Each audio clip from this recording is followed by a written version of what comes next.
It's my feel-good breakfast show. Hey, it's a Thursday morning. Welcome back to it. Your feel-good breakfast show is live, large and in charge, and so cool to be in your company.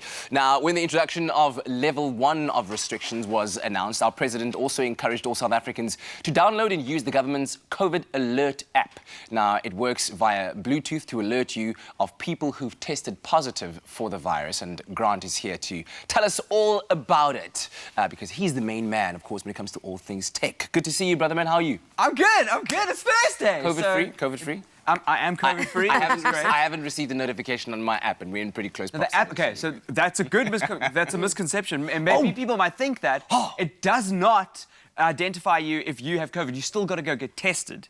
Right? No. Okay, no. Exactly. Okay. You're right. Let's start at the very, very beginning. Yes, please. What does the app do, Grant? Okay, so the app, if you've got COVID, you let the app know. You download the app, you let it know, and it will use your location settings on your phone to alert people around you that somebody in the vicinity has COVID, and it will alert you if somebody else in the vicinity has COVID of themselves. So it's an early warning mechanism. Yes, yes. So it's a very constructive way of tracking where COVID is, or where corona is spreading. Absolutely. And of course, but like you said, in the very first instance, you either would have had to be tested and know that you are COVID positive in order to enter. The app does not test you. Yeah, the app does not diagnose you or test you whatsoever.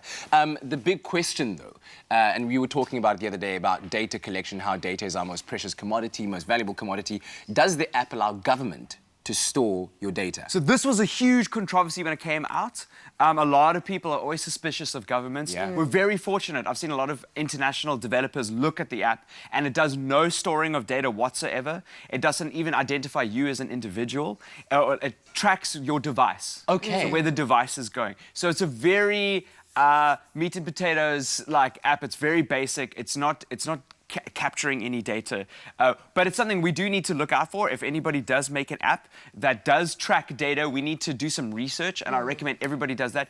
Facebook and Twitter are notoriously bad. They are taking data from you in places that you didn't even think. Go to your security settings. This is nowhere near that level of concern. I think just because people see it coming from government, they don't think, they're more suspicious of it then than if it comes from private or corporate. But I think that corporate have more invested interest in tracking your data than the government does. Because even if the government does track your data, I'm not 100% sure what they're going to do. They can't sell it. It's a commodity, and corporations make money off commodities. Yes. So that's one of the things, unless Julian Assange might have something to say about that. But the question I have is, so if you are, let's say, downloading an app, whether from a private company or from a government, how do you check what it is that they are taking from you in terms of data, short of reading the entire terms and conditions statement? So, you won't probably see it in the terms and conditions, I doubt it, but you can go to the settings of that particular app and see what it is capturing. It's a legal requirement for the apps to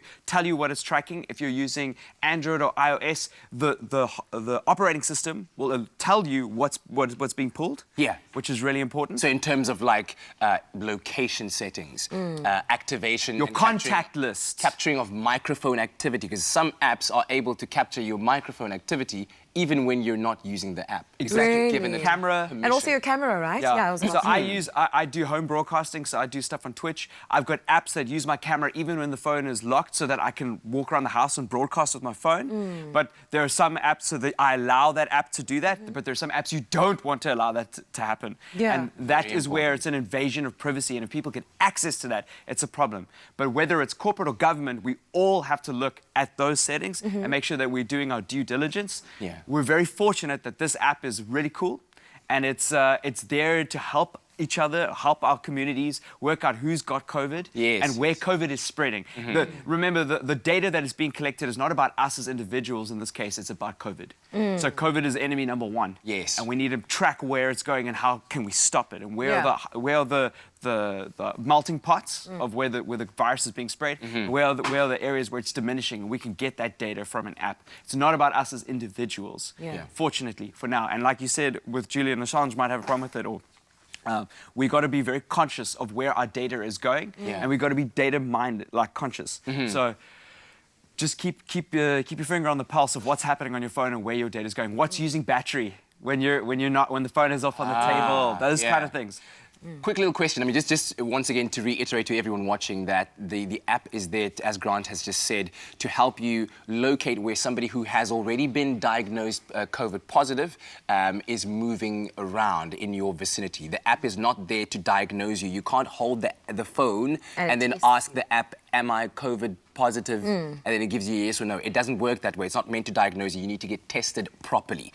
With this kind of innovation, that this pandemic has brought around with this app, where else do you see it being like applicable in the near future? How could it help us make life in general easier, more efficient in other ways?